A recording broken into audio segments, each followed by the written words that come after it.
next session is also something that is really interesting. It's called India's New Map, Achieving Global Leadership in an Era of Climate Change and Demographic Transition. Absolutely. In fact, our speakers' insights will be illuminating the collaborative strategies which are needed to address pressing issues such as climate change, geopolitical tensions, as well as advancing technologies. That's right. This session aims to examine the obstacles and possibilities that India encounters as it strives for global leadership amidst the intricate dynamics of climate change and demographic shifts. These challenges demand collective action, and they cannot be effectively tackled in isolation. So please join us in welcoming on stage our next speaker. This is Dr. Thomas P.M. Barnett. He's Principal Business Strategist at Throughline, Inc.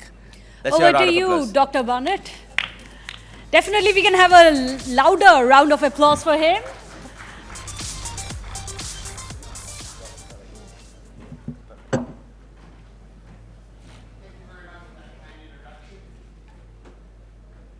Presentation is based on a book I recently published called America's New Map.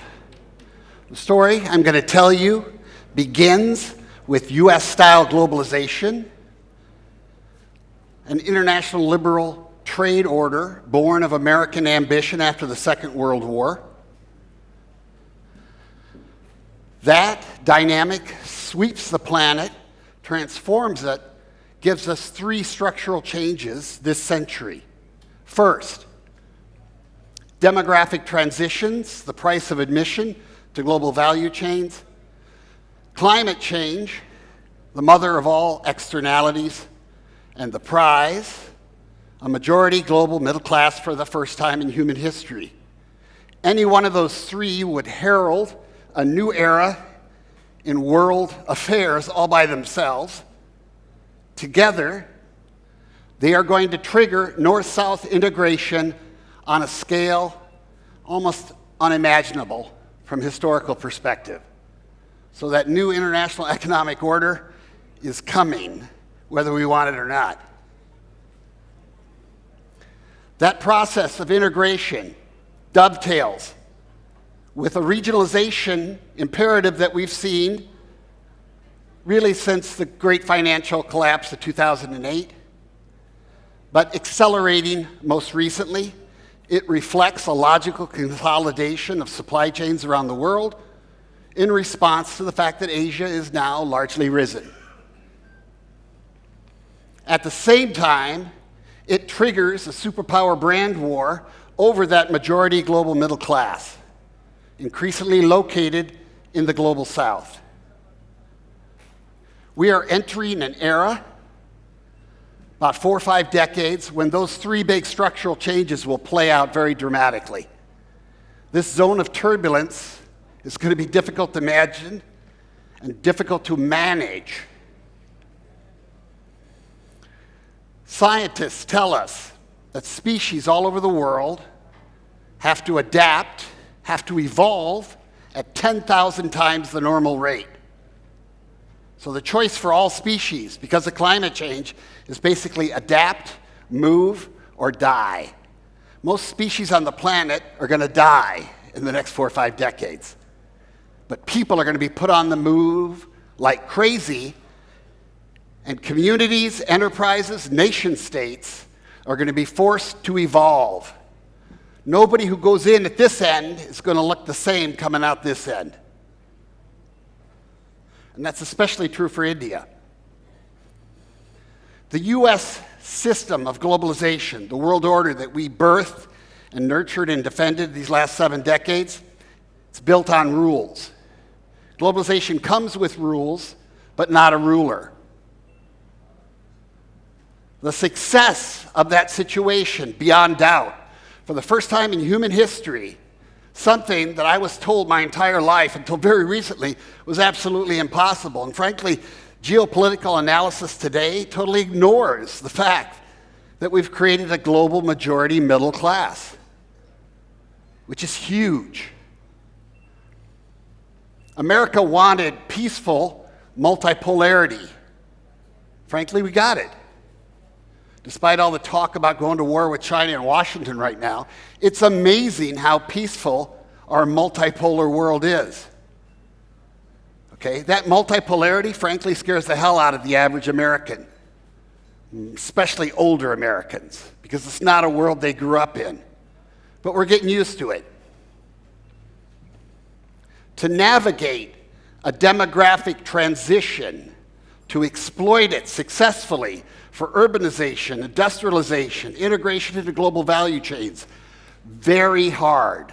Not only that, it's a one-way street.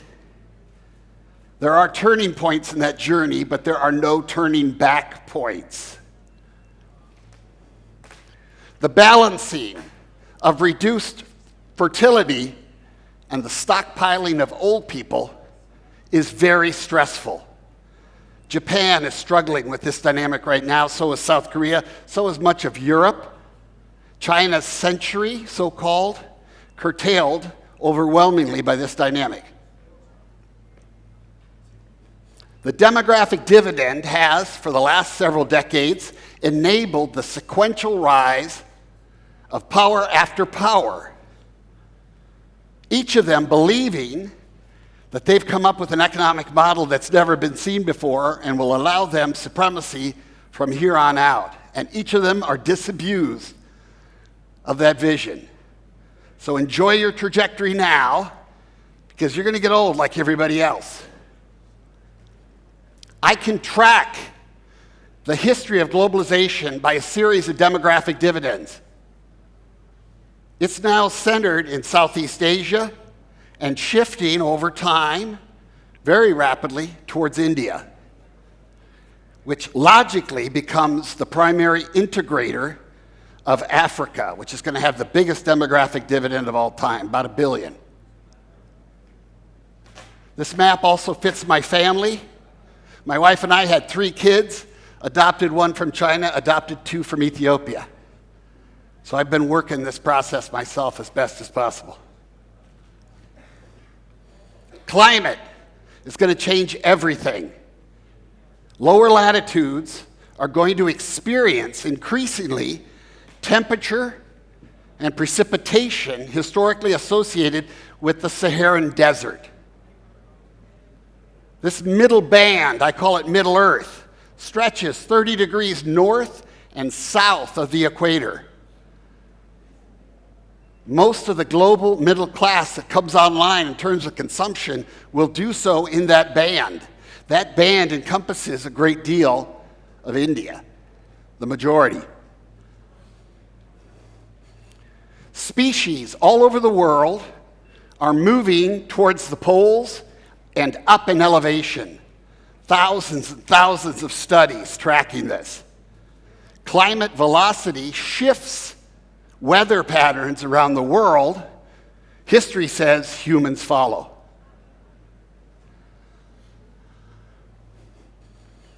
There will be the world's biggest real estate transfer over the next several decades. Roughly 1/10 of the world's land mass, 2 Australias, is going to disappear across that Middle Earth in terms of livability and arability. Magically, the same basic amount is going to appear in the new north, the northern quartile. No money's going to change hands in this transaction.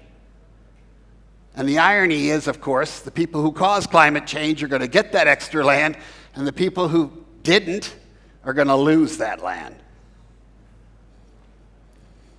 We have lived in a world for millennia, east-west in orientation. Jared Diamond, guns, germs, and steel. The wide parts of the world developed faster, conquered the tall parts of the world. Climate change reverses that logic. In a north-south world, it's better to be long. And quite frankly, it's better to be skinny. Less damage from climate change. Here's the problem set. We're going to look at unprecedented north-south integration, compelled by climate change. The South presents needs in this regard. The North tends to view this largely in terms of cost. The goal is obvious. We want to limit impact and boost resilience across lower latitudes, keep populations in place. Economic answer, traditional. Foreign aid, always too little. Foreign direct investment, often too late. Private money craves stability. And the future of that Middle Earth is anything but certain.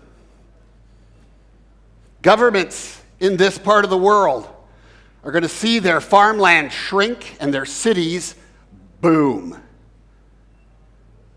Some will not survive this process.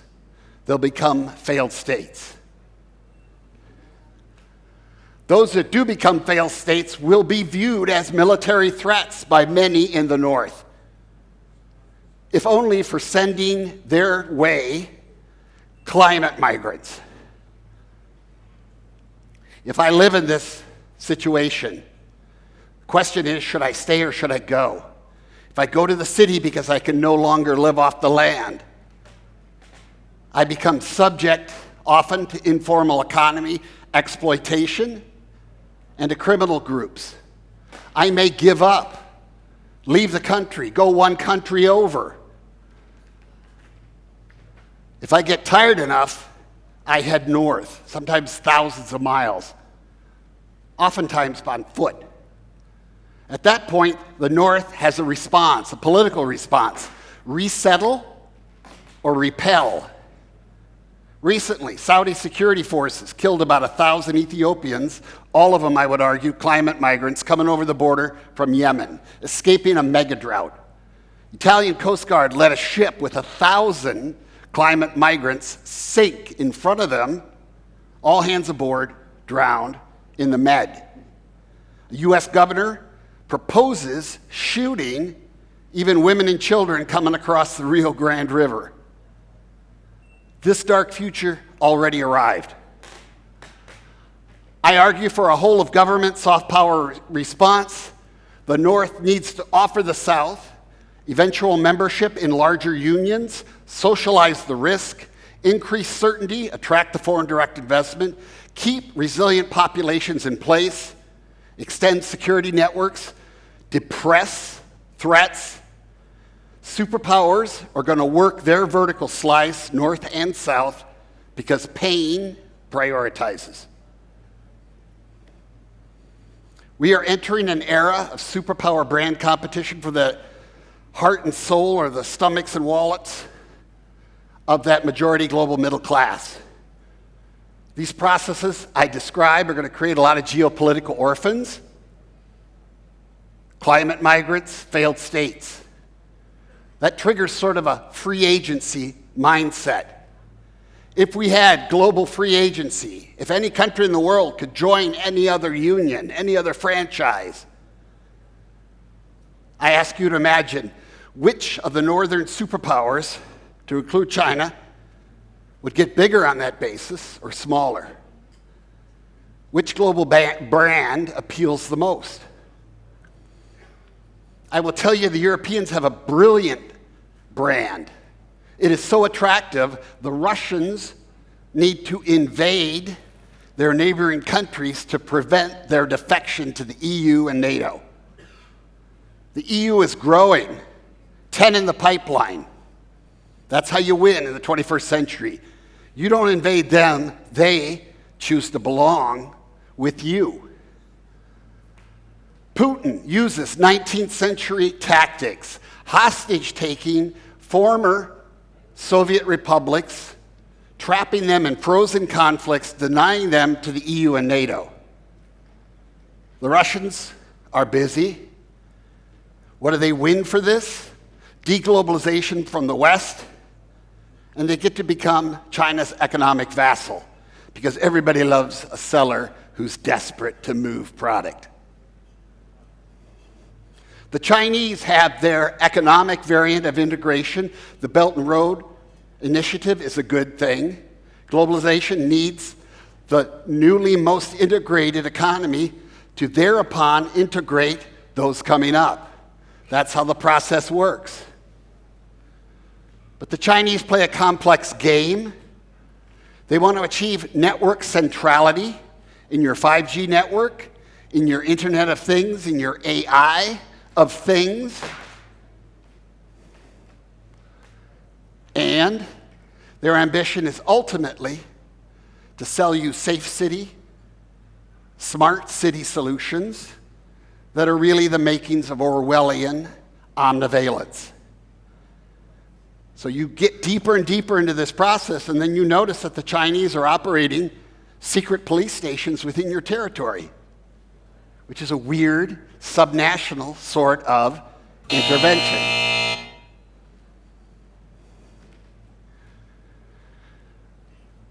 I'm going to describe a quantum grand strategy where you go after individuals in other countries. You target them subnationally, you try to capture and fracture their identities, transmute their allegiances. When you go after that identity nucleus, you tap into all sorts of data pools, how they relate to others, how they transact, what media they consume, what worldview ensues.